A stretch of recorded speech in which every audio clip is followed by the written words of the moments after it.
Hello and welcome back, ladies and gentlemen, to the Who Cares Anyway podcast. We are live and it is Friday night. We are back. It's a new decade. It's a new year. Holy shit. Let's do this. This is going to be a very fun time. Who am I? I am merely your host, Chris Dohmen, here today. We got a lot on our plate. We have a lot of announcements to make. We have some rants to go on. But before I get into all that, and of course, we have our most anticipated movies of the year list coming up. But before I get into that, let's start by introducing the panel. Starting, of course, with the suave one, Nico Rigoli. Oh, wait, no, he's too cool. He's off at Jim Gaffigan because apparently he's going to be busy for the next week and a half. So, okay, fine. You want to take some time off? Take your little time off. What does that matter?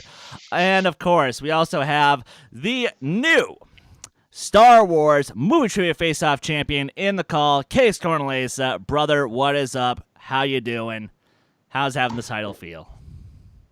Yeah, it feels really good. Happy New Year to everyone who I haven't wished a Happy New Year to. It's 2020. It is going to be a big year for us, I hope. And, well, that involves the announcement that we're going to make.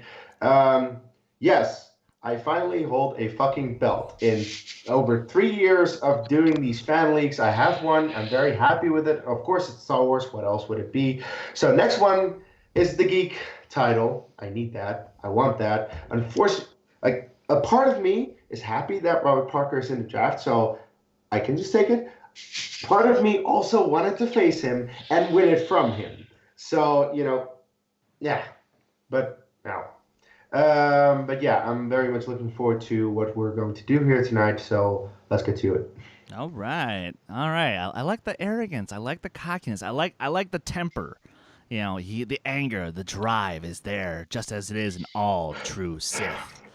But, yeah, he's not the only one here tonight, of course. We do have a special guest on the call with us, and oh, screw you, you stupid webcam. Why are you messing up right now? You were just fine a minute ago.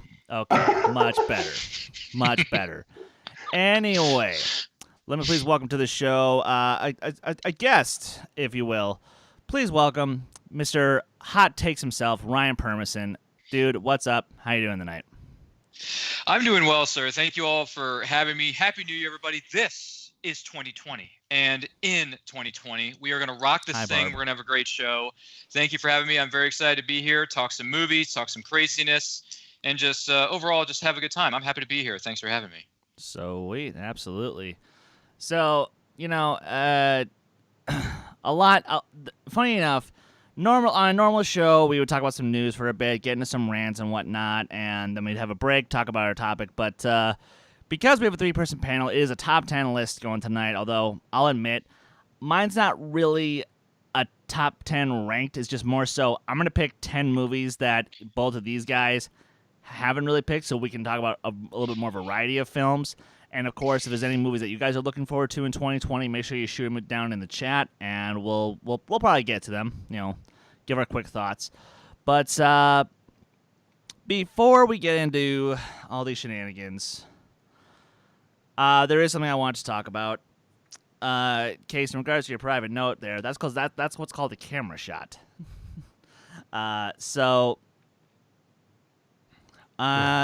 is something rather unfortunate I wanted to get into for a bit, and what better way to start off the show, the first show of the decade, than with a little song and dance. And if you guys know the words, sing it loud, sing it proud. Grab your popcorn and grab your drinks because it's rant time! Okay. I'm a musician. I happen to play many different instruments, guitar, bass, drums, keys, and I do my own singing. And because drumming was the first thing I took up, I had to look to a lot of places for inspiration as a drummer. And one of the first places I looked to was from a little band from Canada. And yes, it was that band that, was having to make fun of themselves and stuff like Trailer Park Boys, South Park, so on and so forth. And that is, of course, Rush. I love Rush. Alex Lifeson, Geddy Lee, Neil Peart, three of the best musicians who will ever live. Hell, I'll make the argument that Neil Peart was the greatest drummer who ever lived. And I regretfully have to say the word was, because unfortunately he did pass away today at age 67 due to complications from brain cancer.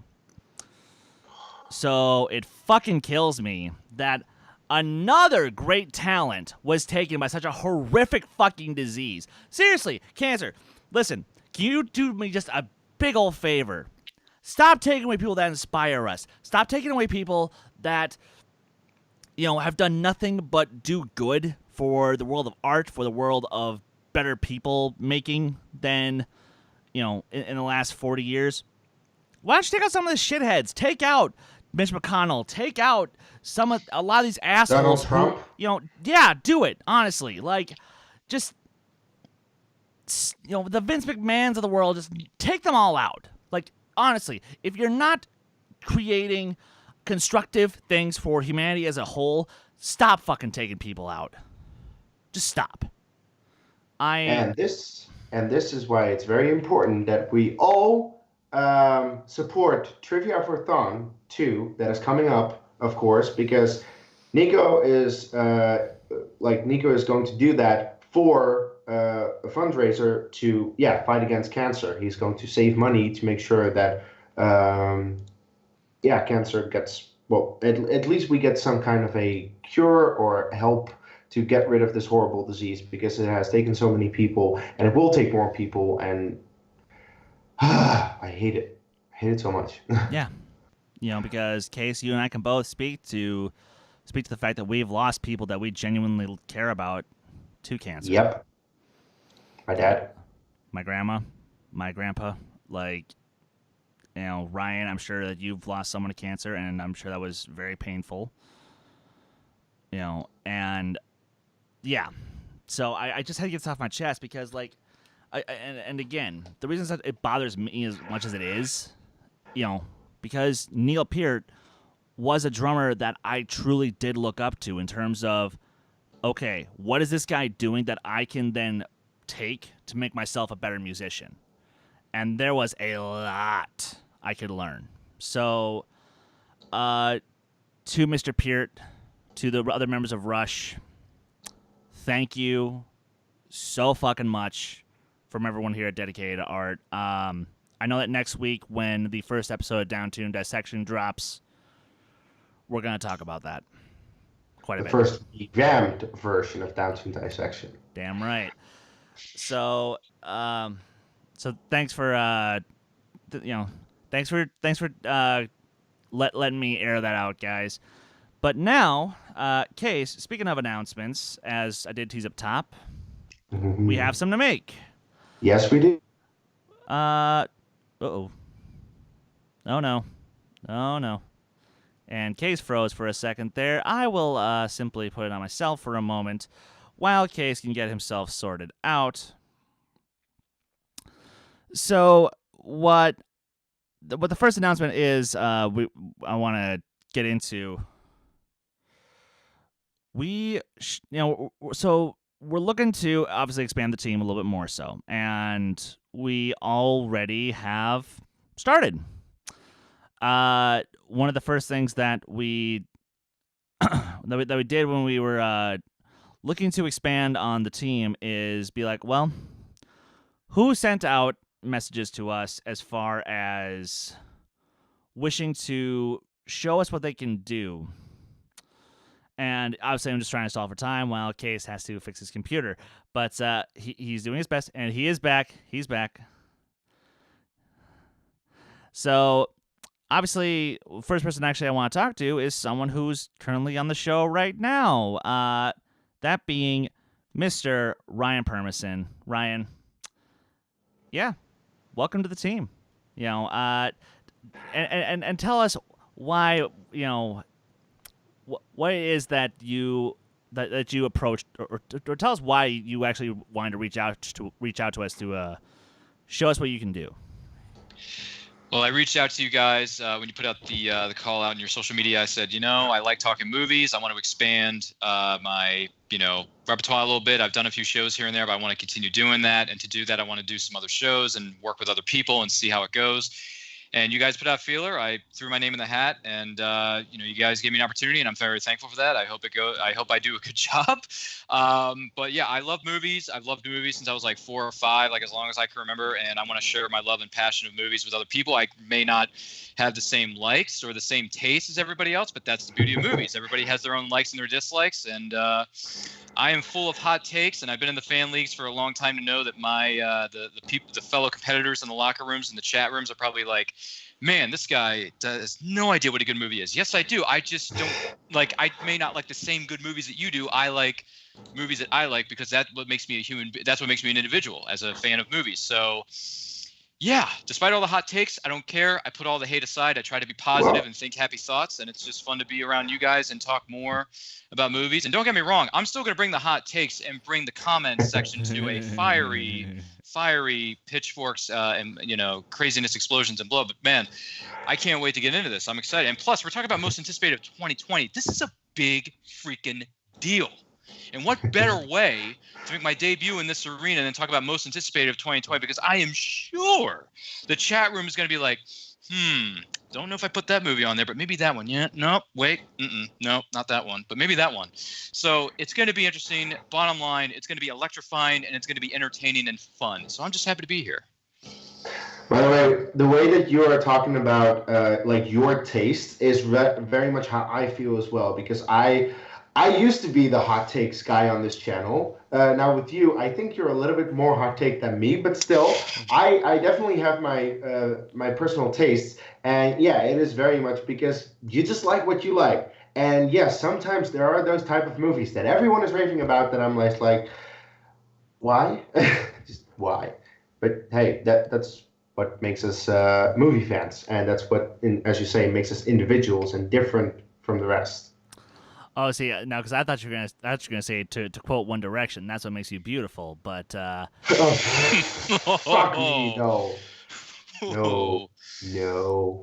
Gee whiz. No, thank you. Shame on you, Chris. Nonsense. All right, so yeah, there is that. And now, Kees, actually, for the next announcement, would you want to, hit us with what we got next? Well, okay.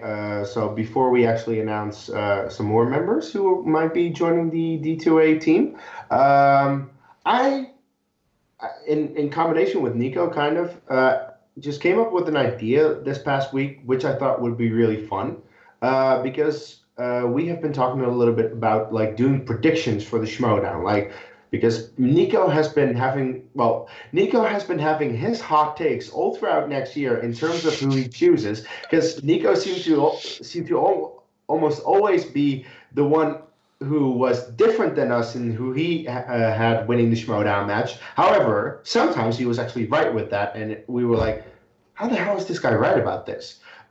So we wanted to actually, or at least I had the idea, what if we involve everyone in the community with that? Of course, this is going to be undedicated to art, so I will make a post, like an announcement for people who want to join the predictions league, how I want to call it, in the Schmodown page. Like I'll tweet it out. I will Facebook put it in every Facebook group that has to do with Schmodown.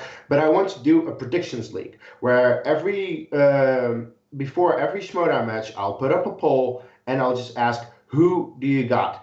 And it's very easy to join because really the only thing you got to do is vote on a poll. And if you win, if you are right about a regular match, you get a point.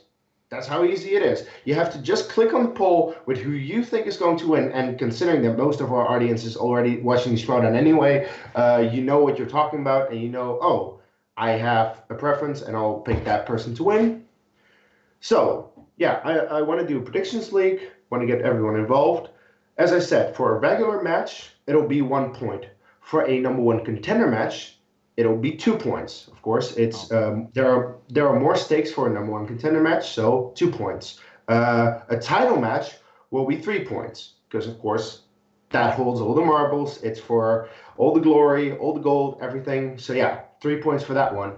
Now, for the free-for-all, I haven't really figured out how to do that, but look, it's going to come up, of course, in March.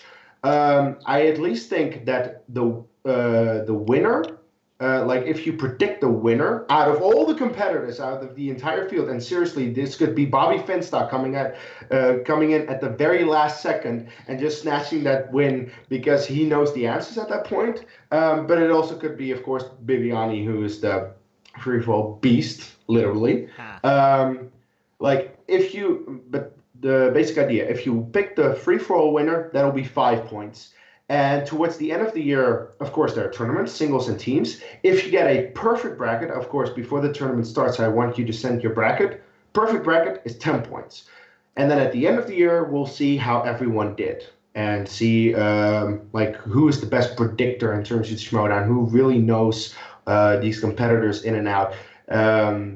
I think that would just be fun. And of course, this is just a fun game, so I hope people don't cheat in any type of way, that maybe they know the recording when it records, we'll figure that out and we'll then vote. I hope we don't get that type of stuff, because really, what are you winning with this? Just bragging rights. Nothing. I'm not gonna give you a belt or a prize, just nothing. It's bragging rights because you're the best predictor. But no duffel bags full of cash. It's just for fun. I just hope we can have fun with this thing. So that was my idea, and I hope we can, get people involved. Also, about, as I said, we will put up the poll before the match goes up, and then in case of a live event, of course, before the live event goes up. And then at the end of our reactions, I'll post the results, and I'll show the current standings of everyone and how everyone did. So that does make sure that you have to watch our reactions, at least the end of it, to see how you did and how you're doing and how the league is going. So that's it, I think. Awesome. You guys are pretty active in the chat. I'm really appreciating this, and I'm seeing some names that already look like they want to hop in on this. So sweet, yes, because remember, guys, if you're not involved, it's a little less fun. At least the way that I'm seeing it, anyway. So that's about that. Is there anything else I'm missing off the top of my head? New members? Well, yes. So we did introduce Mr. Ryan already. Now, going back to more people coming to the channel. In the last week, we've doubled our team. Yep. So originally we were 3, now we're 6, and it's awesome. And while unfortunately our other 2 members couldn't be here tonight, that's okay. Sometimes we have things going on. So for Nico's comic show, and for honestly just hanging out for watch-alongs or for Who Cares Anyway, or whatever the hell he wants to come on. It only made sense that we brought back Nico's co-host from Crisis on Earthplex, Zaddius Smith. He is now officially a member of the channel. We are so happy to have him in here because, yes. I'll be honest, there's only so many white dudes around here I can take, so. That's the thing. You gotta get a little soul in there. Yeah. That's the thing. We had Chris, Nico, and myself, all white dudes. Then we introduced Ryan, another white dude. So there needs to be something, Please. Yeah. So that's Z-Man. Z-Man, exactly. Yes. Z-Man. And what we're also looking to do, the other latest person to join for the revamped Downtune dissection. I literally was a little unsure about this person, but seeing as how last night he and I were on a Skype call at 11 o'clock for an hour. Ooh.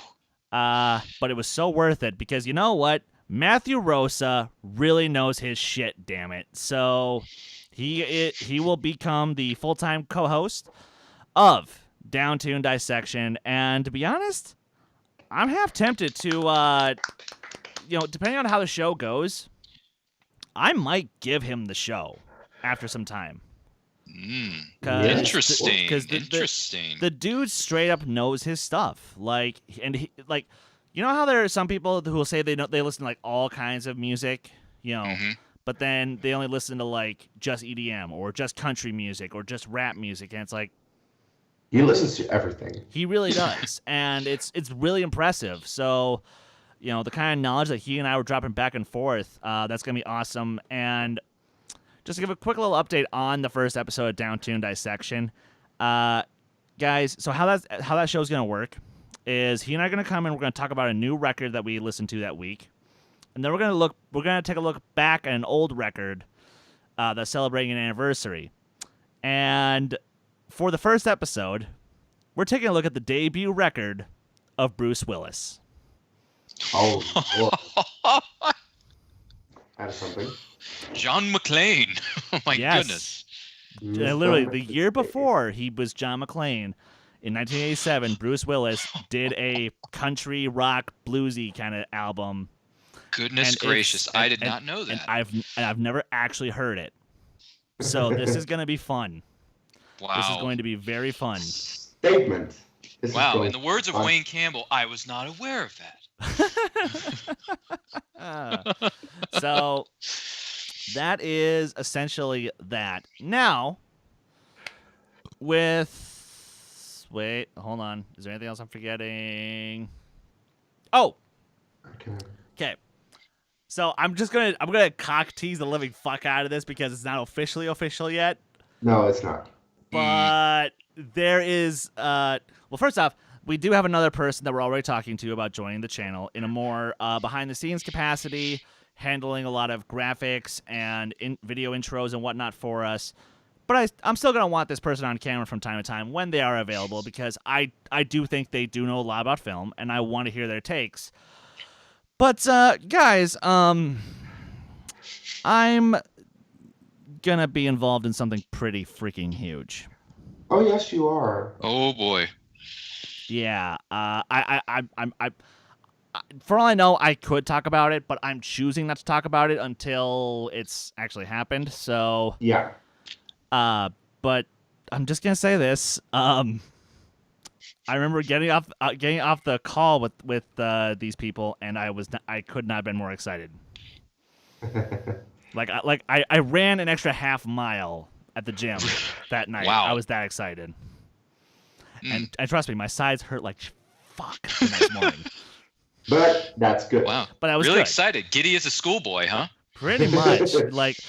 like Indiana Jones before me, I was giddy as a schoolboy. So the professor, he never was giddy, even when he was a schoolboy. Oh, yeah, man. I was going to say, the three of us are going to get along just dandy if we could just quote Indiana Jones to each other. So many great Yes. references. And there's more to come. There is. So with that, I think that'll about cover it. Right, Kees? Am I forgetting anything? I don't think there's anything else. All right. So then, ladies and gentlemen, let's start diving into some lists. What are we excited for this year? Now, I believe we used to do this just one person at a time for each spot, but well, yeah, we can still do it that way. And we can just sort of like talk about why we're excited about each film as we go along. So the order will go Ryan, as you are is your first time on the show, and then we'll go to Kees, and then we'll go to myself. So, Mr. Permison, if you would please start us off with your number 10 most anticipated of the year. Alrighty, number 10. I believe it's in select theaters right now, and then it goes wide next week. I'm not sure, but it is the Kristen Stewart creature feature movie Underwater at number 10. I'm kind of pissed I missed my screening for it this week because that sounds like a movie that's right up my alley. Oh. Okay. Yep, that is my number 10. Looking forward to it. Looks a bit, it's not the same exact film like Crawl was this past year, but it kind of reminds me a little bit of those vibes, like something may come out at you. You never know, around the corner, jump scares, whatever. I think it looks good. I'm looking forward to it. And this is coming from somebody who's not the biggest Kristen Stewart fan, but we'll see how it goes. Oh, no, see, I really do like Kristen Stewart in pretty much anything that isn't Twilight because she's actually a good actress. Mm-hmm. But and what I've also heard about this movie is that it's got a lot of vibes of like The Descent, which Yeah. it's kind of my favorite horror film. So Oh wow, I'm pretty excited. But cool. I've also heard it's just a brainless popcorn film where you just have fun and throw popcorn in your face. Which hey, for this time of year, I will take that any day of the week. So fair enough. Kees, we shall go to you good sir? Yeah, so my number 10 is also a Kristen Stewart film that came out, I believe, yesterday here in the Netherlands, which is Charlie's Angels. Oh no, I'm kidding. But seriously, this movie, Charlie's Angels, came out yesterday over here, and I still do not know why. Like, why the hell did we need to wait 2 fucking months to finally get this movie? Oh. Explain this to me. But we get Star Wars a day earlier. Like, the logic of release dates, okay. But seriously, this movie will actually release this month, and it's like this is right up my alley because it's Guy Ritchie directing, and it's Matthew McConaughey. It's called The Gentleman. I saw a trailer for this, and I'm like, yes, I need to see this. This looks great. As people know, as you guys should know, I'm a big Guy Ritchie fan. I've loved most of his work. I even am a big defender of that shitty King Arthur movie that came out a few years ago. Which I know, people hated that movie, especially Abe Flores, but I hate it. I still have yet to see it. I want to see that King Arthur film. I very much enjoyed it, but it is flawed. I'll admit that, but it's Guy Ritchie, so yeah. So yeah, The Gentleman, it looks good. I want to see it. That's a bit intriguing to me. All right. And I will go to my number 10, which is a period comedy called Emma, based off of the Jane Austen novel, which, look, these past few years have been a really good time for female-driven period piece, comedy dramas, because Little Women was fantastic in like every way possible. I haven't seen it yet. I'm excited. Yeah, no, dude, I think you'll actually really like it. So, I hope so.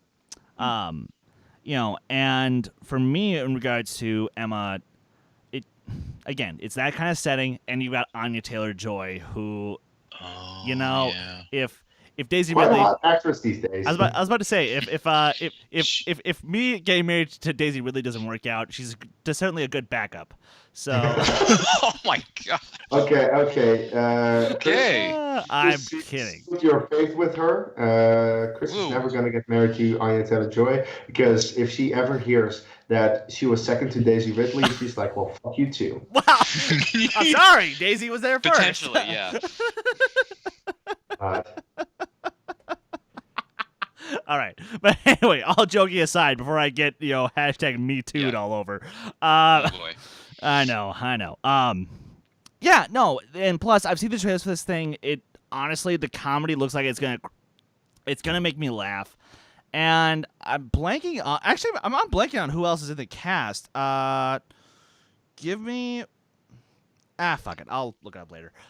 Yeah, no, I'm excited for what this movie's gonna bring because, come on, it's a great time for a movie like this. So, Ryan, take us to your number 9. Okay, for number 9, this is just, the next trailer when the movie actually comes out could knock my socks off. We don't know, but I'm still looking forward to it, just not as maybe as some of these other films. But I'm actually going to go a comic book route and go Wonder Woman 1984 for number 9. Okay. Punt.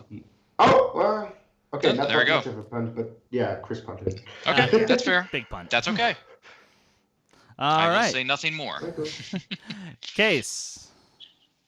Yeah, my number 9 is a movie that if you would have told me 2 years ago that this movie would be on my most anticipated list for this year, I would say to myself, are you fucking kidding me? Like, no, that would not be on there. But considering that I love the first one so much, I'm so looking forward to A Quiet Place 2. Punt. Yes. Okay. Thank you. Okay. Yeah, we'll get into that in a second. But yeah, me looking forward to a horror movie that would never happen. Right. And just a quick, I'll explain my thing when I sit down and listen a bit. So for my number 9, I have a film called Fantasy Island.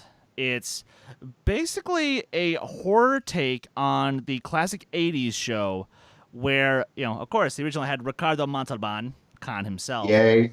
Which, yes, always a yay. Like, when is that not a good thing? Right? Exactly. But no, so Fantasy Island basically has these group of people who are going to this island to go on a resort vacation. They're trying to relax, and Michael Pena is their host, and then it's Maya Rudolph, I think, is his wife, or is it Rashida Jones? I remember this trailer now. That was a good trailer too. Somebody, that was an intriguing one. Somebody in the chat, please correct me. I would greatly appreciate it. But. And so they get to this place, and basically they're granted whatever their one fantasy is on the island.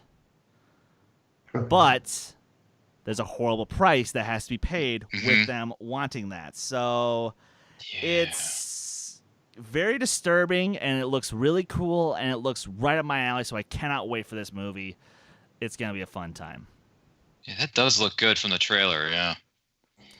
All right, sir, your number 8, please. Oh, me? I'm sorry. Yes. You. Wait, sorry, I got lost in that Fantasy Island trailer. That was a good trailer, too.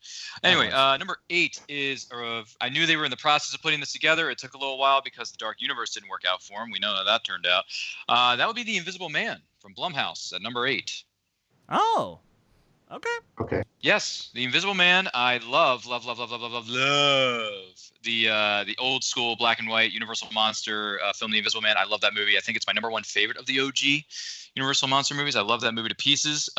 This new one looks really good. Like the cast, like the vibes of the trailer. It's a bit, obviously it's a more modern day take on the story, but I'm down for that. I'm intrigued to see where it goes. And I like a good thriller, so why the heck not? So I put The Invisible Man at number 8. And okay, I'm actually intrigued to hear you say that, because I'll admit I am more of a Frankenstein and Dracula guy myself. Although don't get me wrong, Claude Rains is like perfect as the Invisible Man. He's a boss. Love that actor. He owns it. I love it. Yeah. No. Okay. That just it's an honorable mention for me. I just okay. The other movies I had put on here, I'm just a little more excited for. Kees. To your number 8, please, if you would. Yeah, I think you have this one way higher, so we can't talk about Wonder Woman yet. Oh, okay. Yep. Nope. Not yet. All right. So my number 8, which is a movie that I know Kees doesn't have on his.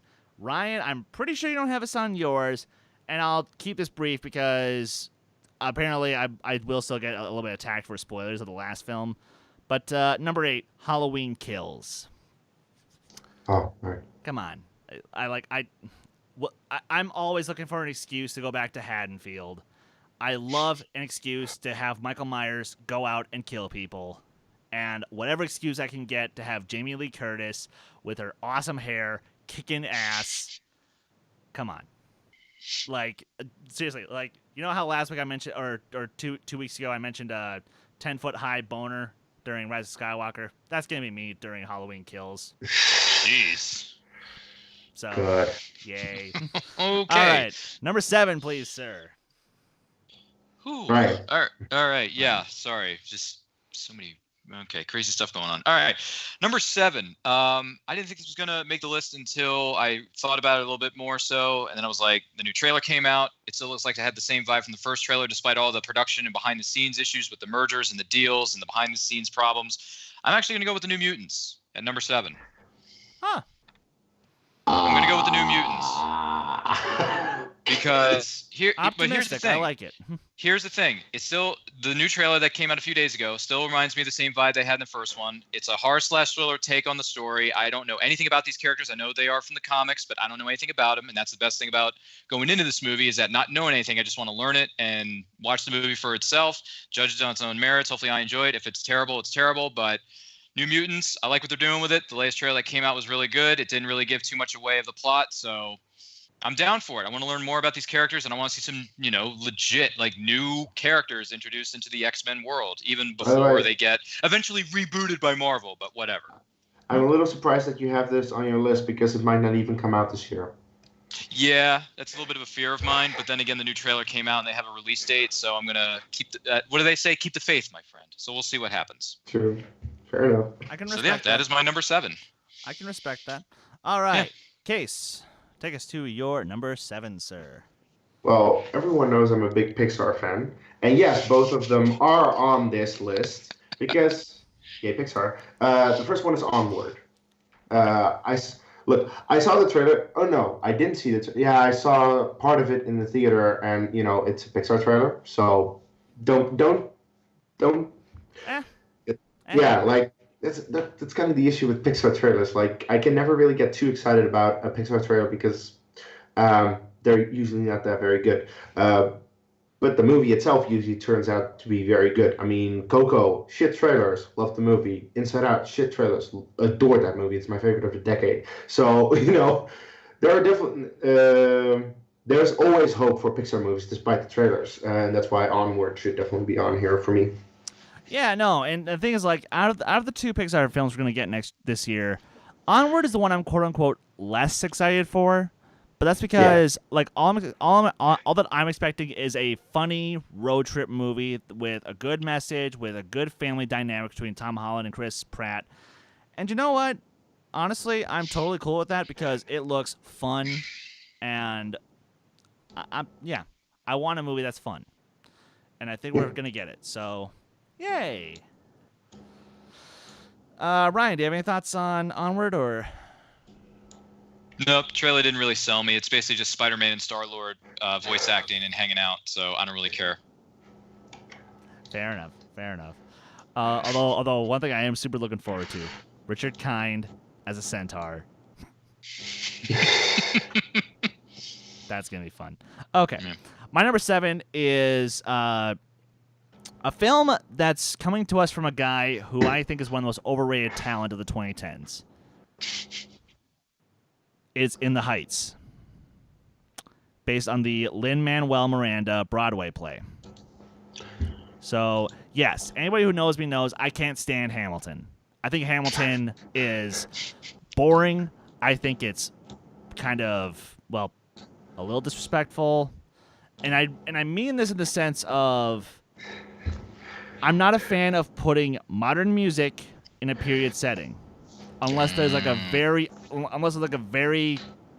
strong point you're trying to make by using the aesthetic of modern music in the aesthetic of, period pieces. So, but that's me. That's just me. Chris, why don't you like Hamilton? He's a really good Formula One driver. I'm more of a Max Verstappen guy myself. So. Good sir.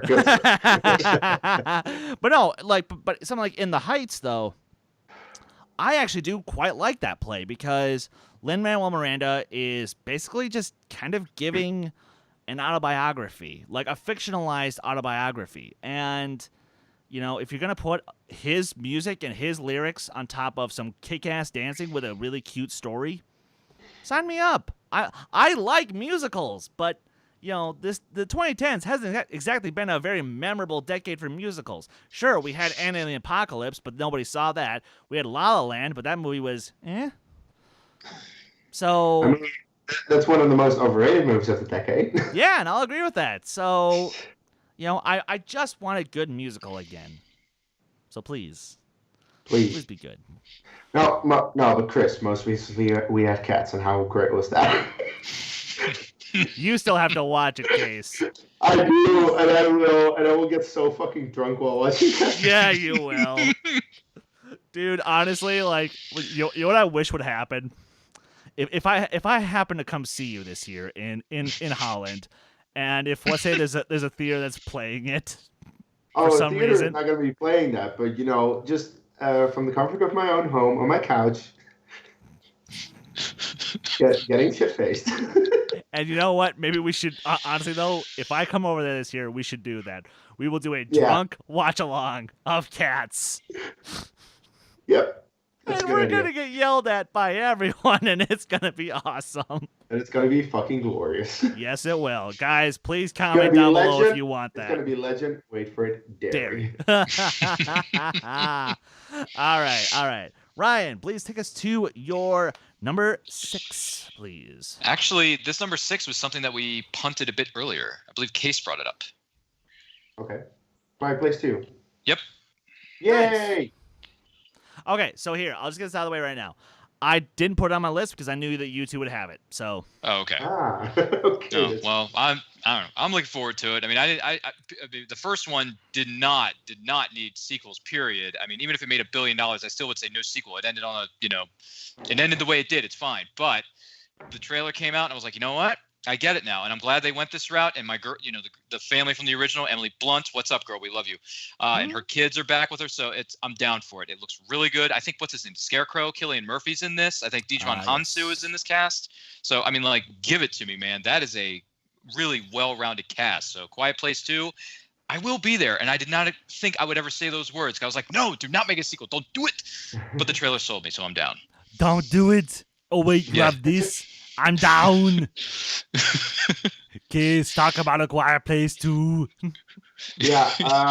But yeah, that's my number 6. When Quiet Place came out at the beginning of 2018, of course I didn't see it because, it was advertised as a horror movie. And again, everyone kept telling me, like, oh my God, this is the greatest horror movie of the decade, and you should really see this one. I'm like, yeah, I did that with Get Out, with The Conjuring, and I didn't give two shits about those movies. So I was like, I don't really feel like, seeing A Quiet Place. But Irina was like, I really think you'll like this. So she made me see it, and I was like, wow, that movie was great. From the opening scene for an hour and a half, I was just completely locked into the movie, and I was like, oh, this is so good. Like, holy crap. I didn't really think that I would like it that much. And then indeed, like, does this really need a sequel? But then you see the teaser and I'm like, yeah, okay, I'm down. Yeah, I want to see this. Yeah. Yep. It's exciting. So yeah, I'm very excited for it. Mm-hmm. And while, I'm not going to act like I thought Quiet Place was, the best horror movie of the decade or anything, like, because I consider it more so a sci-fi action thriller with a lot of horror. Yeah, it's more of a thriller than anything else. Yeah, it is. But I still love the movie regardless because I think it's a lot of damn fun, and I think it's, and I think it's perfect for a spinoff or a sequel or a prequel, like, because it's not so much that I want the details of how the aliens came to be on Earth. I want to see what's happening everywhere else. Mm-hmm. Yeah. And because that's also in a way the power of that first one, that it's really confined to this one family. And like, if you look at the characters that pop up in the movie, it's the family and those, like, the weird man that they find in the forest, and that's it. There are no other characters in the entire movie. And as you say, as you said, if this is happening in the rest of the world, show the rest of the world. That's the interesting part that you want to see. Yeah.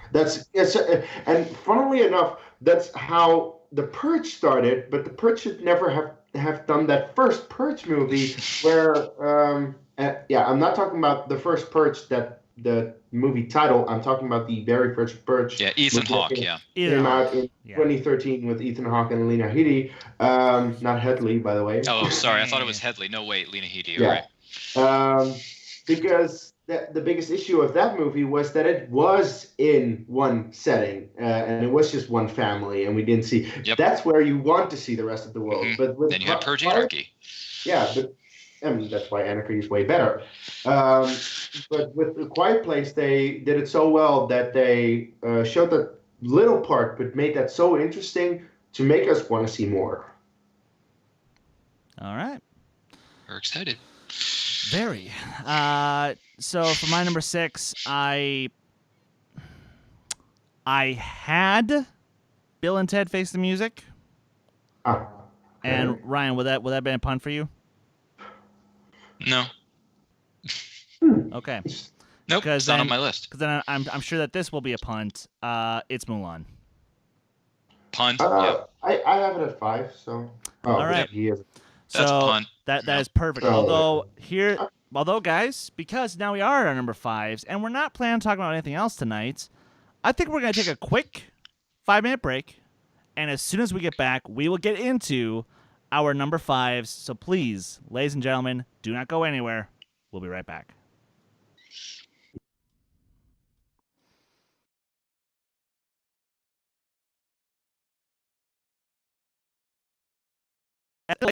Corner spying on Kragan, and Niku now because, again, what's he doing in the first place? Oh, yeah, he's repairing the battle droids to serve for Kragan, who is now unleashing them upon the Colossus, going after Doza and Yeager. And you know what? I'm not going to lie. For a brief second, as I'm watching these super battle droids march all over the place, I was getting some Mandalorian flashbacks.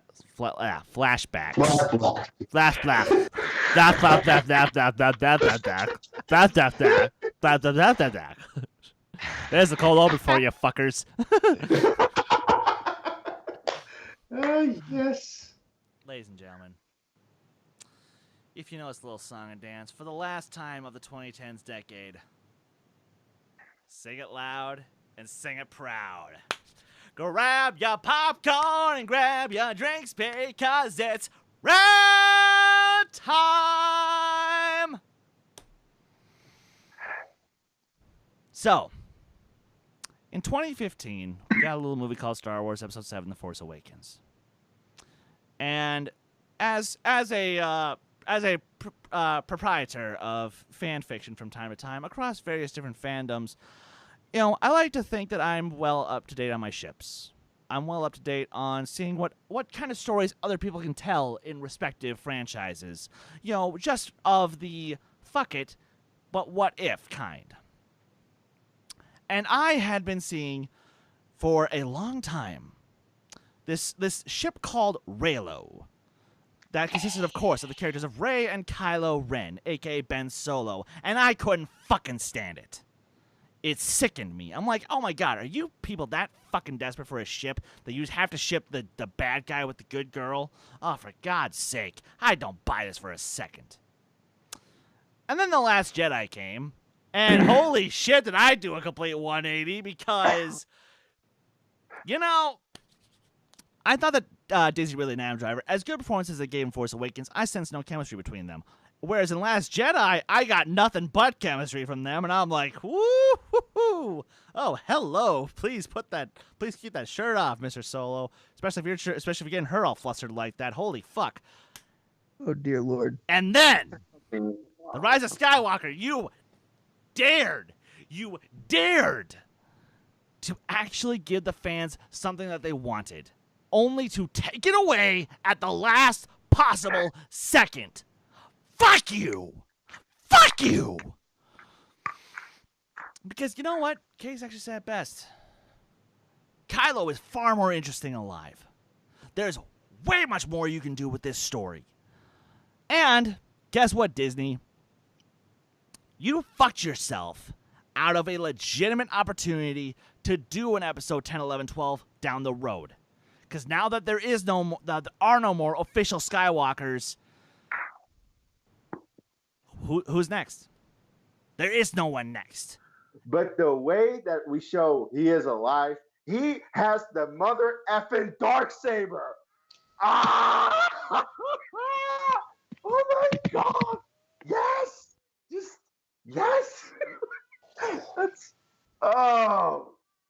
Yes! That was such an amazing reveal that he has it.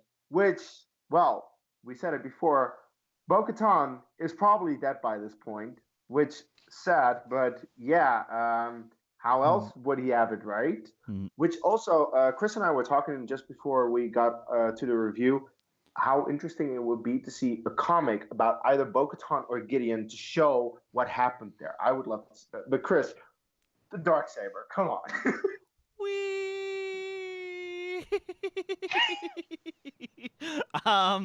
Yeah. So I saw that Sam Witwer tweeted out right before we went live. He was saying, I love this episode of The Mandalorian, but I'm disappointed by one thing. That saber is mine.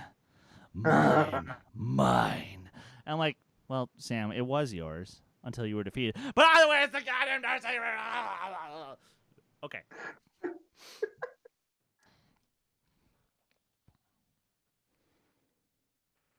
And welcome back to the second half of the Who Cares Anyway podcast. Thank you for, enjoying that little break there while we all just had to do our thing quick.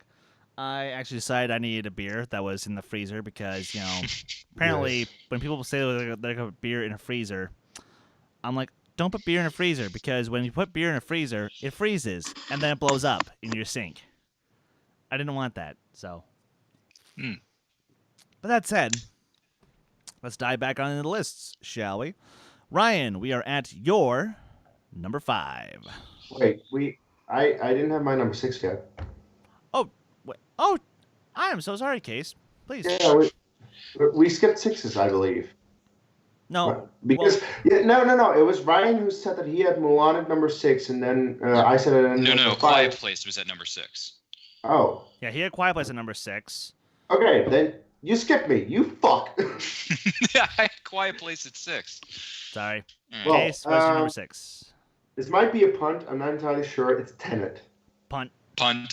Okay, cool. Don't talk about it. All right, so yeah, now who's the asshole, jerk? And my number 6. Still gotta go with you. That's fine.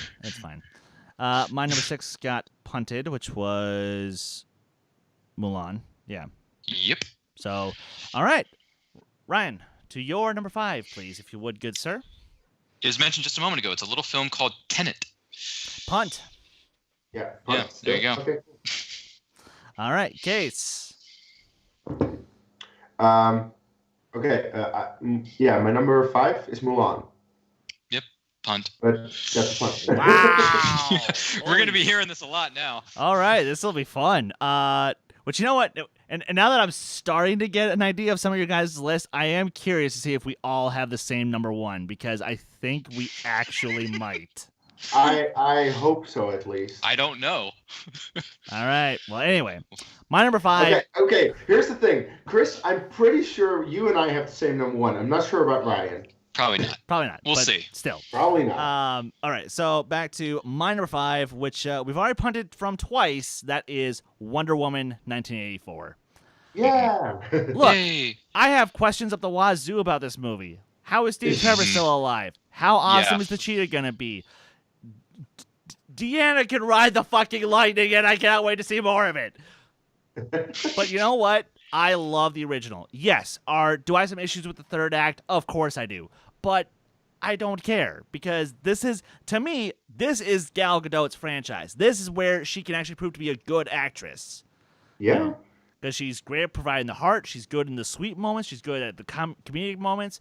And she and Steve Trevor are just like, oh, my ship, my burning ship. It really is one of the best love stories, I feel, that we've had in any comic book movie. That's fair. It just seems natural. In Wonder Woman. Very natural, and I very much like it. It's very organic. Yeah. Look, I will say about the original Wonder Woman, I very much like 2/3 of that movie. And then I just completely fuck out for the third act. And there were no villains in it either. That's not a good sign. Like that thing. David Thewlis as Ares is like one of the worst decisions they could have made, I feel. Not a great villain. Danny Houston was a lot of fun. Come on now. What? I mean, he was fine, but there really was no villain in this movie, which is one of the not a good thing not to have in a comic book movie. You need a hero and a villain. That's how movies work. I mean, Ares was a straight-up villain from the beginning. Yeah, but the villain was just very weak to me. But the issue is that you have it play. That's what the Nostalgia Critic pointed out very well in his review. You have him being played by this British white old guy, David Thewlis, who I love as Professor Lupin in the Harry Potter movies, but he did not work as Ares for me and for several people, because that moment you have that reveal, and then also like the Nostalgia Critic made a point like, oh, now I've got my armor on, but I'm still this British white dude. Old a used car salesman. Like this armor, and you're like, oh, like really? here's what I want to know: why wasn't Ludendorff just Ares? Yeah, that would have made a heck of a lot more sense. Because that was probably too obvious, but I feel like they would have worked. Yeah, I don't know if it would have worked. If you had to do the twist, have it be Dr. Poison be Ares. Or that would have been even sweeter. That could have been cool. But either way. Oh, we're starting to discuss Wonder Woman, the original. But yeah, I still quite like that movie overall, and I do think there's a lot of potential for a straight-up sequel to that, because what we have seen in the DCEU team up movies don't work. The moment that you have more than three superheroes in a movie, it just will not work. So stick to your solo movies. Man of Steel, Wonder Woman, and Shazam most recently really showed those solo movies work. So just continue with that. Now the trailer for the new Wonder Woman is a little iffy. There's still some questionable CGI, which I'm like, please don't third act this one, please. But still, I'm excited for it. I still want to see it. Yeah, Ryan. Yeah, no, I liked the teaser trailer. It wasn't the greatest teaser trailer they could have done for 84, but it looks good. I still have some hopes for it, but the Steve Trevor thing is really bothering me and making me very trepidatious or worried. But I like the song they chose for the trailer. I like the 80s fashions because, let's face it, the 80s was a great decade, period. Not just for the fashion, but for the movies, the music, anything 80s. Just feed me more. I want more. So I dig it. I like Patty Jenkins as director. Loved Monster, by the way. Love Monster. Love that movie. So I'm very, very curious to see what Patty Jenkins can do with the sequel. Hopefully she learned from some of the mistakes she made in the first one and improve upon that in the second one. We'll see. We'll find out later on this summer. I know exactly what you're thinking right now. Good, I'll just say this. Good save, Ryan. Well done. Okay. Fair enough. And speaking of, sir, why don't you take us into your number 4? My number 4 is Mulan. Wow. Okay. I had it at 5. It is Mulan. Oh, really? Yeah. Okay. So nice. Right down the road. 4, 5, and 6. Oh, okay. Yeah. Mulan is my number 4, and of all the live action remakes that they've done, my favorite's been Jungle Book thus far because the other ones. Yes. No, Lion King, you were hot garbage, even though I like the filmmaker. But still, yeah, Mulan is one of the first live-action remakes that actually looks like it's really going to work, and it looks fresh, looks different, like the setting, like the costumes, like the outfits, like the cast, everything involved, the warrior nature of this thing. Mulan kicking tail, taking names in that outfit. Can't wait to see it happen, and we don't necessarily have to worry about all the music in this movie, so just make it a good story, make it a good film, have fun with it if you must. But Mulan definitely looks like a breath of fresh air when it comes to Disney live-action remakes, even though we don't want them. Nobody asked for them, but we're getting them anyway. Mulan, you look good. I hope you deliver on all fronts when you come out this year. I was going to say, Kees, just even as far back as our first reaction to the trailer, ditto. Yeah, we loved it from the first time we saw anything of this movie with that first trailer. And I am a huge fan of the original. I think it's in my top 5 Disney movies, or at least top 10. Nice. But this one seems different from the original. Yes. And that is something that I'm craving for with these Disney live-action remakes, that they actually make something different from the original, because what they've been doing a lot is just make the exact same movie again, just in live action. And I'm like, that doesn't work. We have the original to watch. So if you want to watch Lion King, watch the 1994 version, not the shitty version that came out last year. If you want to watch Aladdin, watch the 1992 version and not the shitty version that came out last year. That's because it's pretty much the same fucking thing again with a lot of these movies. And Mulan, this is also the reason why I actually quite like Maleficent, because it made something different from the original, which I don't really like. That's why I was happy at least I was happy with Maleficent. Not a lot of other people, but okay. Do not talk about the second one, though. Yeah, just... Mistress of Evil. More like, can we fuck her in the ass anymore with this bad writing? Oh, dear. Yeah. But anyway, the new Mulan looks exciting. Yes. It looks new. As Ryan said, it looks fresh. And I'm very much looking forward to what they have. Same, because look, I'll be honest. When I heard that this movie wasn't a musical, I was like, "Ooh, okay, that's new." And then I heard, "Oh, by the way, we're getting rid of the boyfriend." For a hot second, I was like, "Oh, but I like him." But then I'm like, "Ooh, now we're really getting something new! Yay!" And I'm like, "Yes, guys." Give us something new with these Disney live-action remakes. Don't just give us the same fucking movie that we got. Like when the live-action Hunchback of Notre Dame comes out, I'm going to find every possible reel of that film that I can, and I'm gonna piss on it. Burn it. Yes, I'm gonna piss on it, and then I'm gonna burn it because fuck you, Disney. fuck you. But once you finally make that Black Cauldron remake, I'm going to be like, thank you, Disney. Thank you. And I'm going to give you all the hugs that you deserve because as a Disney shill, which I clearly am. You know, we all are. Yeah, of course. Aren't we all? We bow down to our mouse I'm fine with doing something different that's based on an existing property because, as Ryan, I'm sure you're well aware, you can think of it as an Elseworld tale. Oh, yeah. So I want that. And this looks fun. This looks different. It looks new, and it's exciting. And holy shit, I'm going to have fun with this, guys. Hopefully. Yeah. A good, fun adventure. Exactly. So I believe that's pretty much all we got on Mulan. Kees, take us to your number 4, good sir. I feel this might be a punt. No Time to Die. Punt, yeah. Okay. Yeah, I thought so. Okay. Yeah. We'll talk about it in a second then. We'll talk about it in a second then. So my number 4 is, I guess, the least hyped film on anyone's list. And it's a film that Ryan, I'm sure you've never heard of. Kees, you didn't hear about it until I sort of pitched it to you when I talked about the trailer a couple of weeks back. And that kind of got you hyped up because Janelle Monáe, and we like her.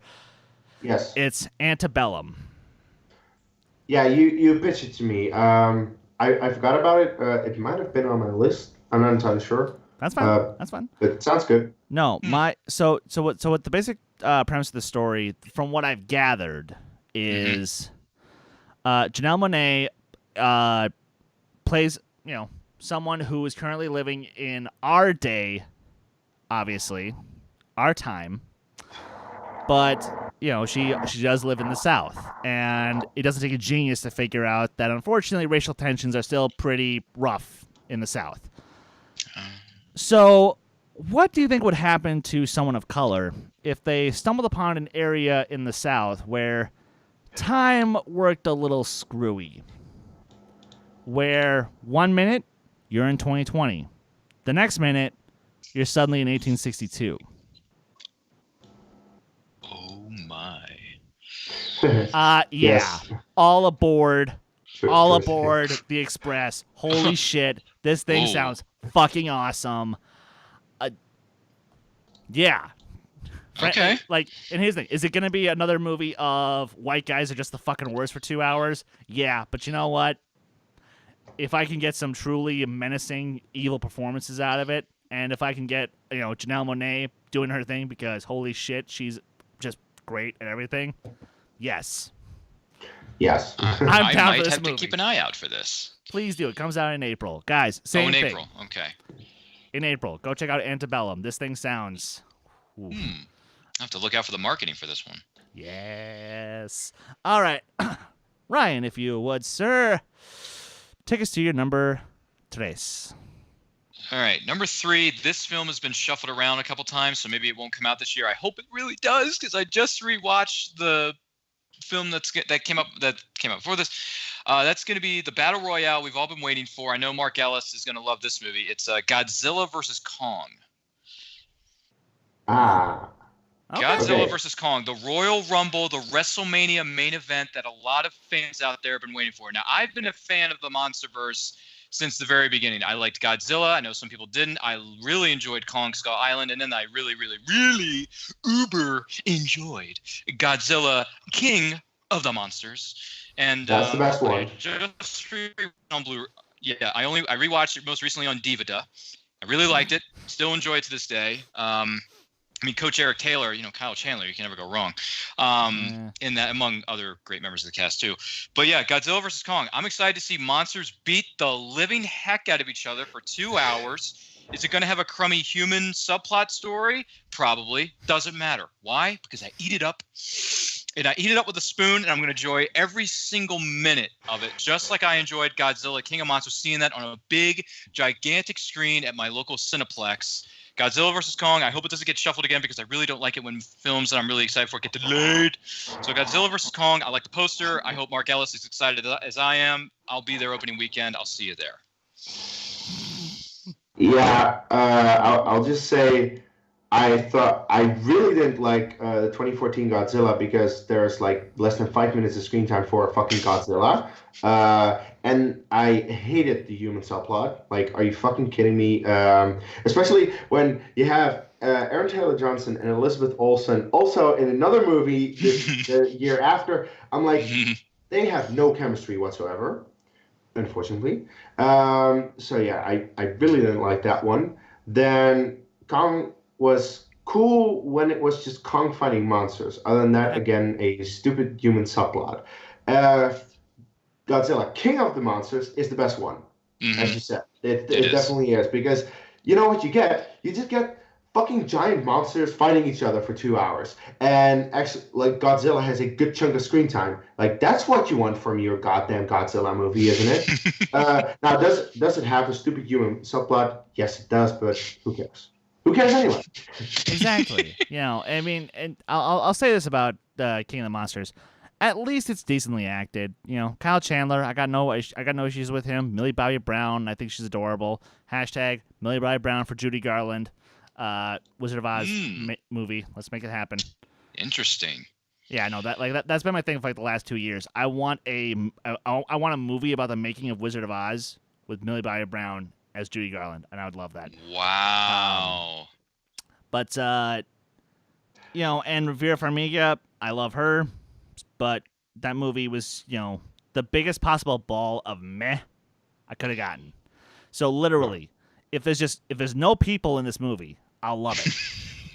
Yeah, please. Because at least what Toho did back when we first got Godzilla versus King Kong in, like, what was it, 1958, something like that. I think it was in the 50s. Yeah. Yes. Somebody correct me in the chat. We need Paul Oyama for that type of stuff, or Kane McLellan. Yeah, I was about to say, Paul, Kane, where are you? You're my only hope. Nice.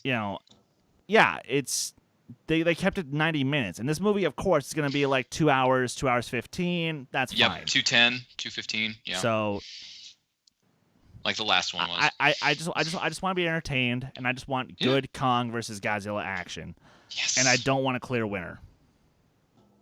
Oh, okay. Okay, I see what you did there. I think we might get that, though. We might get a clear winner, though, but even so, it's going to be a great battle no matter what. We're going to see blood be spilled, lives lost, cities destroyed, monsters beating the heck out of each other.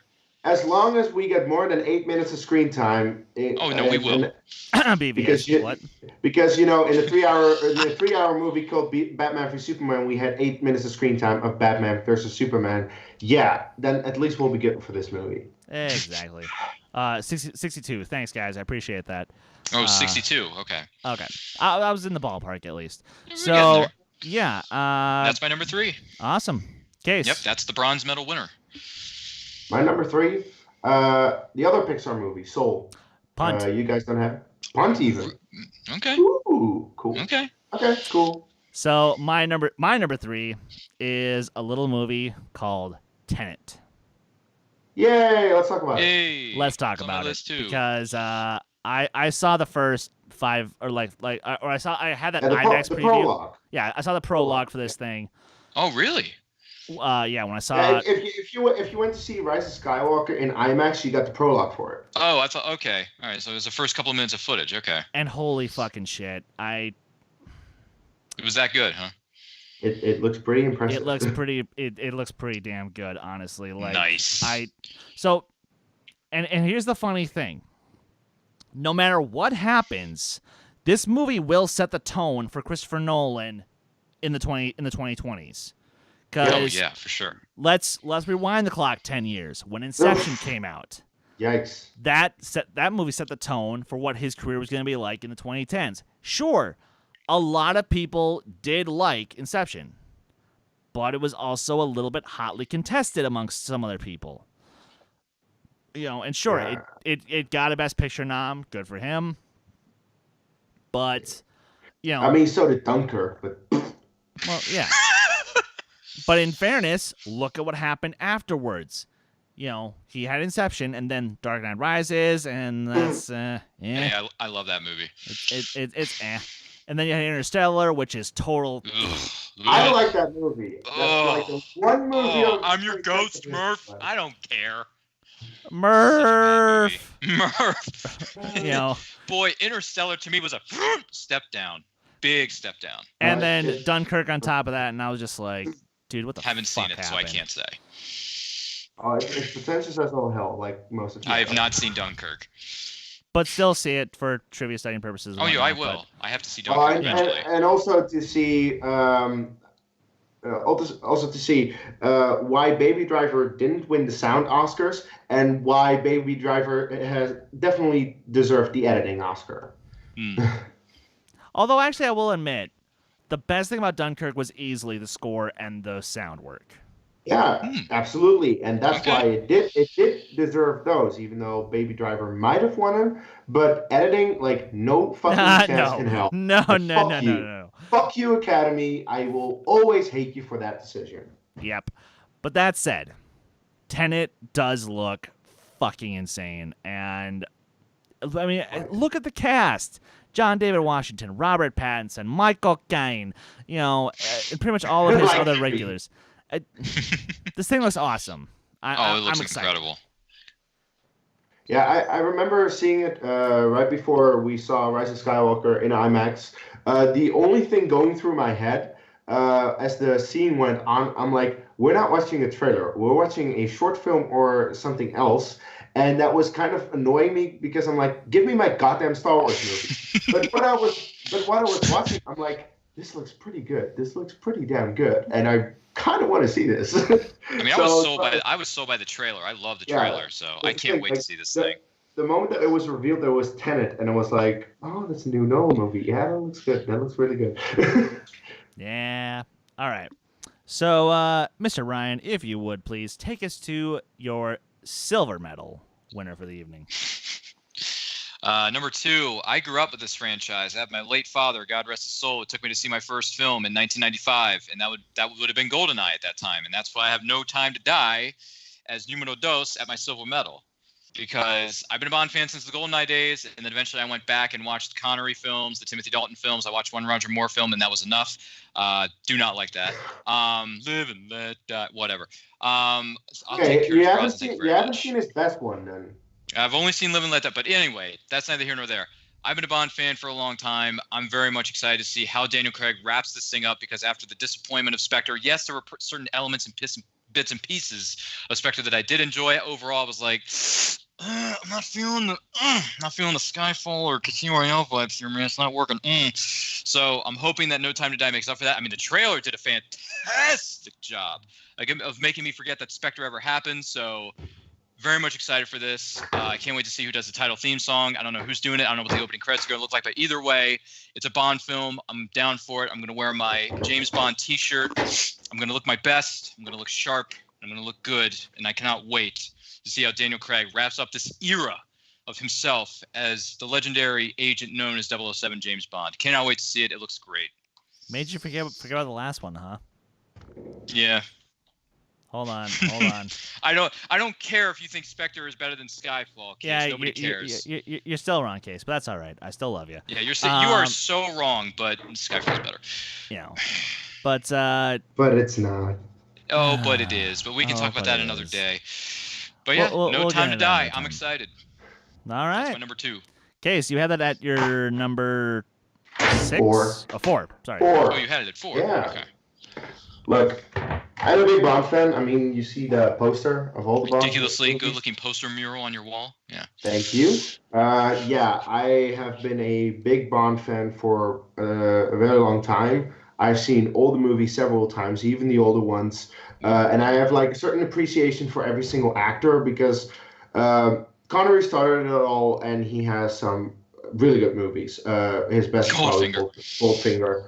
I'm not a fan of the Lazenby one. I probably should rewatch it with new eyes because it has been a while since I've seen it. But because there are some people who really like On Her Majesty's Secret Service, and I'm in like the minority of not really liking it that much. But I think I should rewatch because it's been a while. Moore is probably my least favorite Bond because it was a very comedic, different tone, and especially in his later movies, he's banging people who could be his granddaughter. I feel so like, dude, that's just weird. His best one still is "The Spy Who Loved Me." I adore that movie.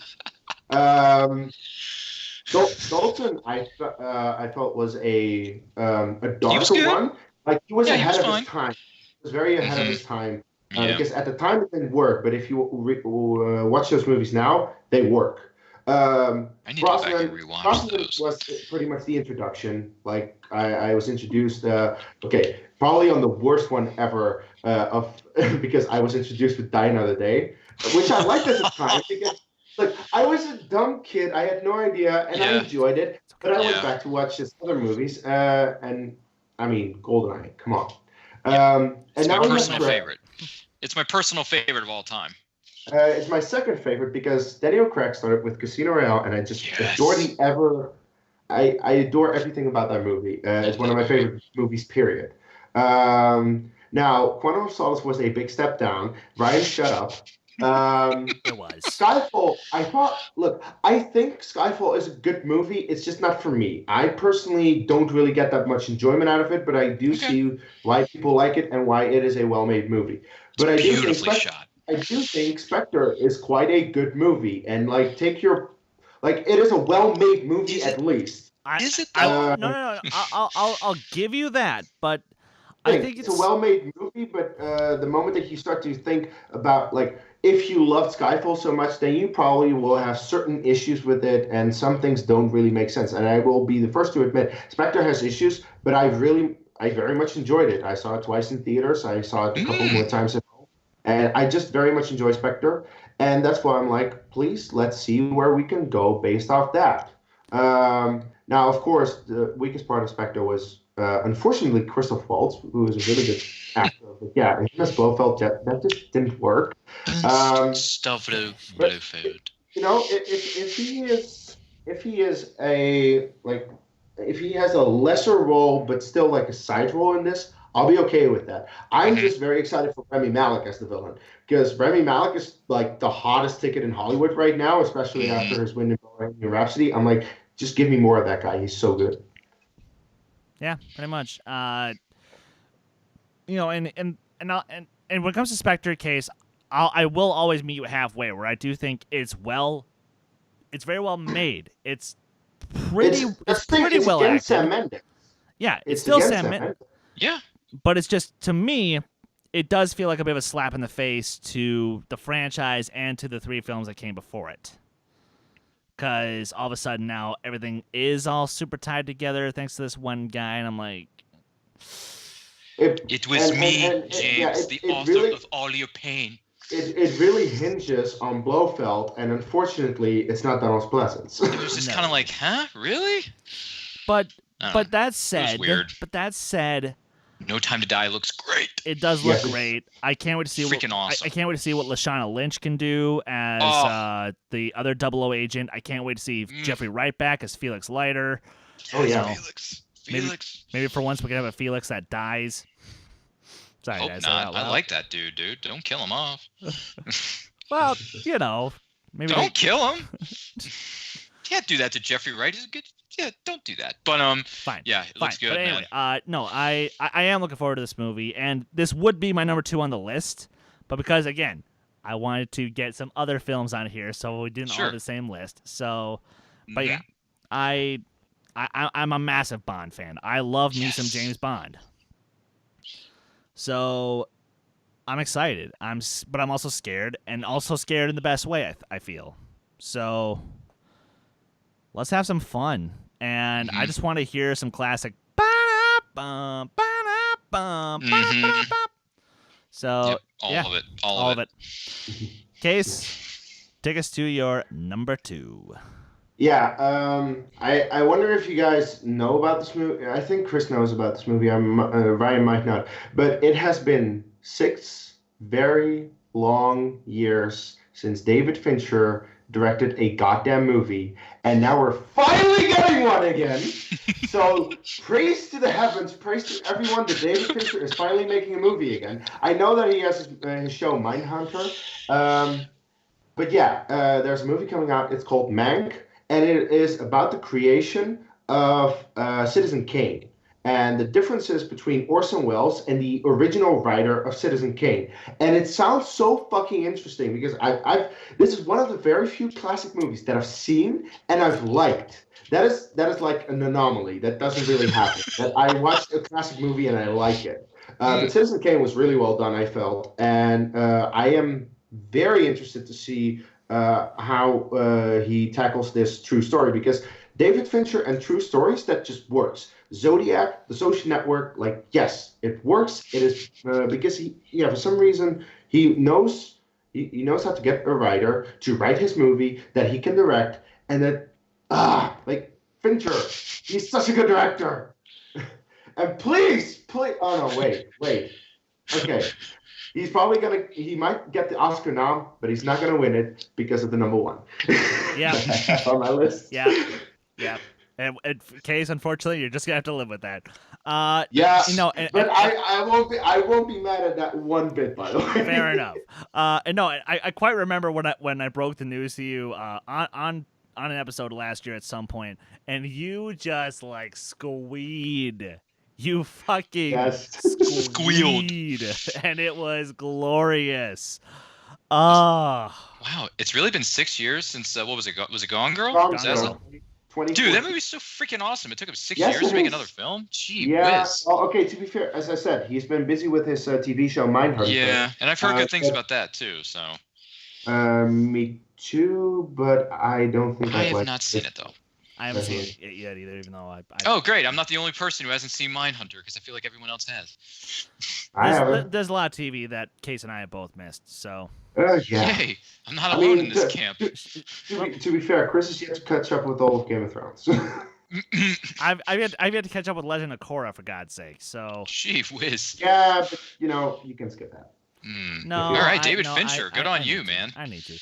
But yeah, no. So, and of course, Citizen Kane is one of the greatest fucking movies ever made. So, yes, if I can get David Fincher, you shut your whore mouth, Ryan. Citizen Kane is one of the most influential films ever made. Yes. Yeah, I'll give you that. Yes. Fair enough. And, to see a movie given to us by David Fincher about the making of what is, in my opinion, one of the greatest movies ever made, yeah, please, because holy shit. Y'all remember The Disaster Artist and how great that movie was? Oh yeah, that's one. That's a documentary about one of the best worst movies ever made. Yeah, but it's so goddamn fascinating. That's why you just want it. Exactly. So I'm very excited to see where this movie goes and to see Fincher come back to the screen because he's awesome. He's only made like 1.5 bad films in his career. I count Alien 3. Yep, Alien 3. And what else? Half of The Curious Case of Benjamin Button. I disagree with that. I think Curious Case is pretty good. Wow. It's just not for me. But which I don't know, maybe that says a lot about Flashblacks.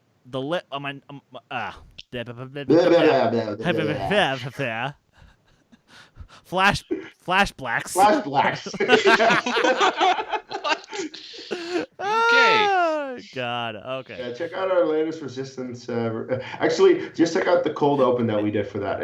It's brilliant. Shit, just check out. Just go back to the break on this episode because it was in there. So. Oh, okay, cool. Yes. My number 2 that I'm looking forward to the most this year is Big Shock, an animated film. Big Shock is from Pixar, and yes, Big Shock, it's Soul. Yeah.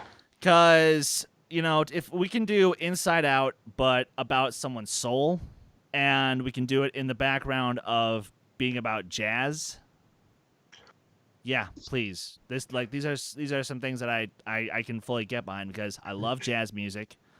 I, would consider These myself... are a few of my favorite things. Exactly. So it's all just coming together, and I'm ecstatic. I'm so stoked to see what Pixar can do with this film. So, and it's Jamie Foxx. I kind of love him whenever he does music-related projects. So, as a Baby Driver. Also as in Ray. Yeah. Ray was a fantastic. That was a great biopic. Yeah, you know what the best thing about Soul is? The only thing that I've seen from this movie is the poster. I haven't seen anything else yet. I have avoided the trailers like the plague, even though people have been saying that these are actually good trailers, which kind of makes me worried because Pixar doesn't do good trailers. If they do a good trailer, then the movie might suck. I hope it doesn't. But yeah, Pixar, like, yes. And, as I said, Inside Out is my favorite movie of the last decade. And if they can do the same with, like, Souls, I'm like, yes, please. I need it. I need it now. I need it now. Get in me. I just want to inject this movie straight into my veins. Yep. Ryan, do you have any thoughts on Soul? I got nothing. All right, fair enough. I got nothing. Well, then let's hope you see it and you're just pleasantly surprised by it. Yeah, we'll see. Because I've seen the Onward trailers, but nothing from Soul other than the poster that Kees pointed out earlier. I haven't seen any marketing for the other films, so I don't know. We'll see what happens. All right, fair enough. Well then, sir, go to your number one and take it away. I'm so curious. Well, this film is certainly not going to be in any Oscar runnings whatsoever unless some big miracle happens at the next ceremony, mind you. I grew up with this film like a lot of other people did. I think it has one of the best movie soundtracks ever made, and this is something no one saw coming. This is something that nobody thought would ever come to fruition, ever come to pass, but it is happening. They put out a decent number of trailers out for it. There have been posters all over the interwebs. I bought a T-shirt for tonight's broadcast for this very reason, and I have this thing. I have something. It's a need. I have a need, and it's a need for speed, ladies and gentlemen, because I, without a shadow of a doubt, am so excited for a sequel that nobody saw coming, that nobody asked for, nobody even thought would happen. We thought Tommy Boy was going to make his Mission Impossible movies and kill himself on the next set. But it didn't happen this time. No. He did this. He went back into that cockpit, puts on that iconic helmet. I'm telling the marketing department, I'm telling the filmmakers this right now. If you do not put in my favorite song personally on the soundtrack, if I don't hear Some Highways to a Certain Zone Known as Danger on that film in any capacity, we're going to have issues. And I'm going to come to your office, and we're going to have some words. Okay? So I'm going to wear this ridiculous... Say, I'll punch you in the fucking face. I very well could. Now, look. A lot of people don't like this director, and I get it. But I, for one, really enjoyed what Joseph Kosinski did with Tron Legacy. I am a big fan of that movie. I really enjoyed that. That is the best IMAX 3D experience I've ever had in the theater up to this point in my film watching life. So with this coming out, and the trailers have been so juicily good, so good. They don't give away remotely anything as far as I can tell. Maybe I'm wrong. Maybe I'm clueless. But it looks ridiculously good looking. It has the most up-to-date technology on filming these type of aerial combat scenes. Tom is going 1,000% into this like he does with every project he's ever been a part of, whether he's acting in it or not. I cannot wait to see this. I am so excited for this movie. I didn't think I could be any more excited. But as long as I hear Danger Zone, my life will be fulfilled. If I don't hear it, Joseph Kosinski, as much as I love for what you did for me with Tron Legacy, we're going to have a talk. And it's not going to be one of our pleasant ones. So I'm just warning you. But other than that, I'm ready to put on my flight suit, put on my killer-looking shades that are not aviator bands. Sorry, hashtag not a sponsor. And go into that theater and enjoy the living heck out of this movie. And I wish everyone who worked on this movie, especially Joseph Kosinski, because I know he gets a bad rap, wish you the best of luck, my friend. I will be there front row center on opening weekend. And that is why I put Top Gun Maverick on my list at number 1. Highway to the danger zone. It's the first song I put on when I get up in the To morning. the danger zone. I just love the Archer joke. Lana! What? Danger zone? Yep. I'm so excited for Top Gun Maverick. It's not even funny. I cannot wait to see this movie. Look, don't get me wrong. Without the original film, I'm not born because that was my parents' first date. It's a great movie. Love the movie. Love the original. You know, and here's the thing. I hold a soft spot for the original in my heart. I enjoy it. It's fun. That soundtrack is legitimately good. Yes. But, no amount of hype from Tom Cruise, as I put the camera on Kees on myself here. I do want to say, I'm yet to see Top Gun. I think I'll enjoy it. I won't love it that much. You probably won't. But yeah. But you'll probably enjoy it because you might get some enjoyment out of it. Yeah, I think I will. You certainly will. I'll give him that. But that's it. Chris, we have the same number one. We have the same fucking number one, and it's Dune, motherfucker! There is no other movie this year that comes close to the excitement that I have for Dune. No. None. Whatsoever. None. Because it is my favorite director of the past decade, my favorite director working today, Denis Villeneuve directing it. The cast that has been announced is phenomenal. And the idea of, or at least I've heard what the novel kind of is about.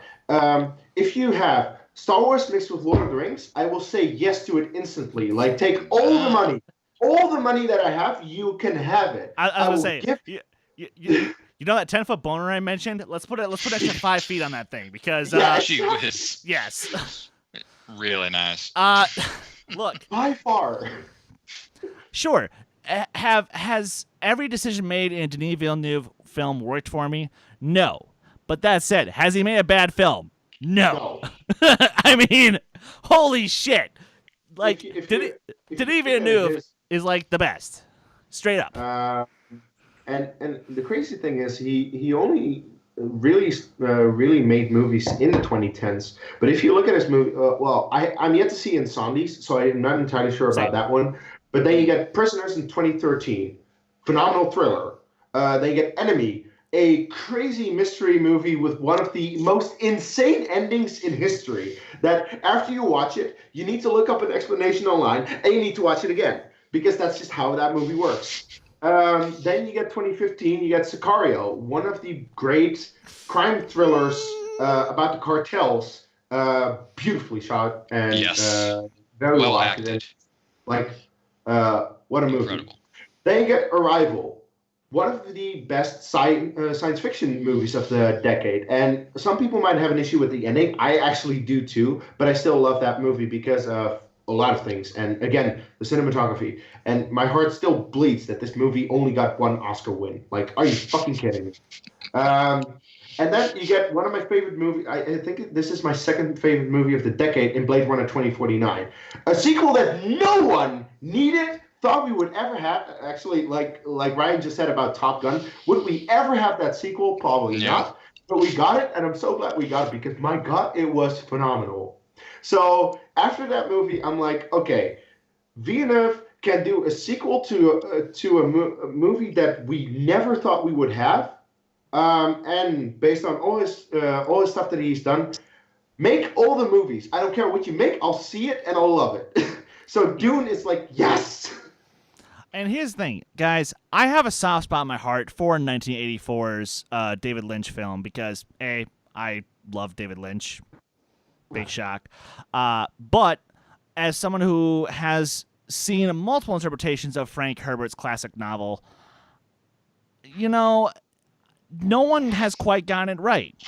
And I want to see if Villeneuve can finally break the curse and do this fucking thing right. Because if there's anyone who can, it's him. I mean, shit. The dude, like I said, he's never made a bad film. As far as I'm concerned. Because I've heard nothing but great things about Insomnies. So I'm definitely going to see it before Dune comes out because, Irina and I have the plan to do a Villeneuve-a-thon, so a marathon of the Villeneuve movies. Because, that's what very aptly named. Yes, very. And, of course, I'm a sci-fi junkie. I love fantasy. And if you can give me a great film that combines both these elements and maybe can fix some of my problems with both the novel and some of the other versions of the story, you know what I'm going to say? I'm down as fuck for that. Plus, again, y'all seeing that cast? Like, everybody's in this thing. And Chris Dohmen. I'm not even using hyperbole. Like, No. everybody is in this thing. You're Jason so- Momoa, Dave Bautista, Oscar Isaac, Timothée Chalamet, Zendaya. I'm pretty sure Charlize Theron has a part in this thing. Like, guys, there's like, who isn't in this movie? Oh, Rebecca Ferguson. Rebecca Ferguson's in this thing. Ooh, Ilsa Faust is in this thing? Yeah, All right, nice. Josh Brolin, Stellan Skarsgård, Javier Bardem. Woo! These are just a couple of names that are in this movie. Man, that is a stacked A-list cast, man. So, That is an insane cast. so when I'm watching the 2020 Academy Awards and this thing wins Best Picture, as it should, I'll be like, woohoo! Justice is served, yeah. And like, can this finally be the movie for which Villeneuve also wins Best Director? Please. He should have had it for Blade Runner 2049, but the Academy again fucked up, as they often do. Yep. But that's okay, because we have Dune. Just don't fuck up this time. Just nominate him for it, make him win, and I'm good. And yes, part of me is kind of sad that it will make sure that David Fincher doesn't win it, but that's okay. Because it's Dune! I'll be very interested to see the first the first trailers drop for this thing. And plus, we can also agree, this thing is going to look fucking gorgeous. I mean, who does the cinematography? I'm pretty sure it is Deakins, isn't it? It has to be Deakins. It has to be Deakins. Come on. Come on. Give me a sec to check that. Cast and crew cinematography, but Greg Fraser. But I do think he's Oscar nominated. Okay. He shot Rogue One. Okay, we're in good hands. Dude, We're in good Rogue hands. One, the best prequel we ever got. Yes, do it. That's besides The Last Jedi, the best shot Star Wars movie. No, but I'm just saying, like, I said best prequel. I didn't say best overall Star Wars No, movie. I I'm said best saying prequel. in terms of best shot Star Wars movie. Okay. Guys, I think Rogue One was shot a bit better, but okay. The Last Jedi and Rogue One, I think, are the best shot. And that. Okay. Great I half cinematography. agree with Case, and Ryan, you're just wrong. That's okay. What? I agree with you on the Rogue One part. I don't know about the Last Jedi, but all right. No, okay. no way around there, sir. Look, Ryan, forget your bias, what you have against The Last Jedi as a movie, but in terms of how that movie is shot, just Okay. think about how it's shot. The pure Yeah, it looked good. I mean, shit, the pure camera work in Last Jedi is. Yeah, it looked good. It looked really good. I'll give it Yeah. that. But anyway, so Dune. Yee! Dude, Very happy. Okay. Very happy. Look forward to the marketing for it. Same. So I'm just gonna double check over what the chat's been saying. If there's anyone that we missed. When you hear how much they wait. love my Richard- hot takes. Richard Schwartz drops in Bill and Ted 3. well, I mean, I just haven't seen any of the Bill and Ted movies yet, so I don't know. I think you'll enjoy both of them. They're not the greatest things in the world, but they are fun. They are enjoyable. Our China 6 Captain Brian Nussbaum dropped a few honorable mentions for him. Birds of Prey. I'm just I'm kind of more trepidatious about that now, especially with the latest trailer that I just dropped. hope this movie doesn't suck. That's all. I just hope it's not too OTT. You know, That's my biggest concern. Look, as long as it's better than Suicide Squad, I'll like it. Yeah. Although I like Suicide Squad, so. Yeah, Chris and I like actually it. like Suicide I like Squad. it, but it's so. not like Suicide Squad. I like it, but it's not a particularly good movie. So if this one is better, then I'm okay with it. Yeah. We'll see how it goes. Oh, Case. Fast 9. You looking forward to that one? Oh, God. Not God. necessarily after the last two Fast and Furious movies. Yeah, especially after I Furious thought that- 7.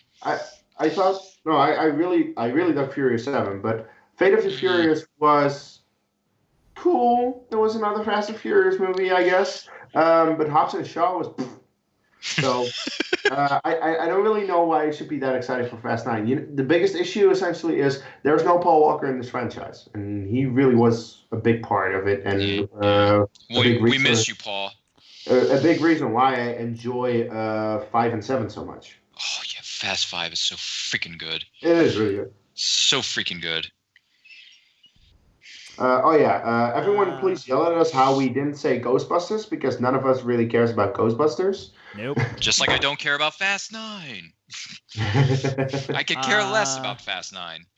Another one I'm surprised none of us said Eternals. Yeah, I just have no idea what this is. Yeah, I have no idea what it's about, so I need to see a trailer. Fair enough. I've heard it's basically sort of the MCU version or like the Marvel version of Watchmen. But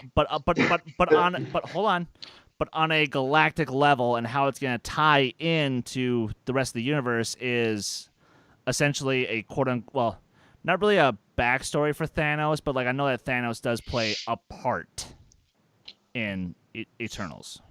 Okay, let's just say skeptical. Yeah, skeptical. We'll wait and see. Wait and see. Wait for the marketing. West Side Story. Steven Spielberg, listen, you are one of my favorite directors. I think you've done a lot of great films. But fuck you. Fuck no. I could care less. We didn't need another West Side Story because West Side Story is a damn near perfect film. I mean, why don't you remake Back to the Future while you're at it? Please do. Please do. Yeah, right. Yeah. If I want a good Spielberg movie, I'll just put on Raiders. Yeah. Or Last Crusade. Or Jurassic Park. Or Jaws. Or one of his other great films. I mean, there are so many. Or Jurassic Park.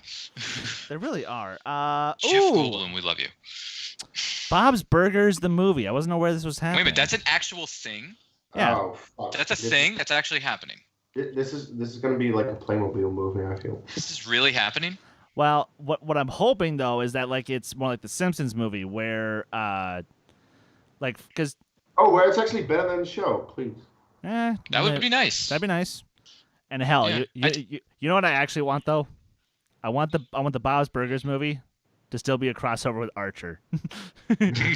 Oh, because it's the same guy who voices... Yeah. Yep. The Simpsons movie is fun, though. Yes, it is. It is. Yes, it is. Spider-Pig. Spider-Pig. It's whatever Spider-Pig does. Sonic the Hedgehog. Ugh. Who is looking forward to that movie? Who cares about that? Who cares? Really? Look, I grew up on the video games like everyone else in the Sega Genesis days. What's up, son? 90s, we love you. But I didn't ask for a movie of the character. I don't care.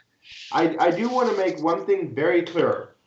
Yes, I was one of the people who hated the first trailer, but I didn't just hate it because of the look of Sonic. I hated it because all of the shit that I saw in it. The new trailer, I also hated. I'm still not looking forward to this garbage despite the updated look. So don't tell me to go watch this movie because they updated the thing for me. They didn't update it for me. They updated it for the people who bitched about the look. I am not bitching about just the look. I'm bitching about the existence of this movie, period. So fuck this movie and fuck you who tells me that I should go watch it. I'll just play the video game on my Sega Genesis.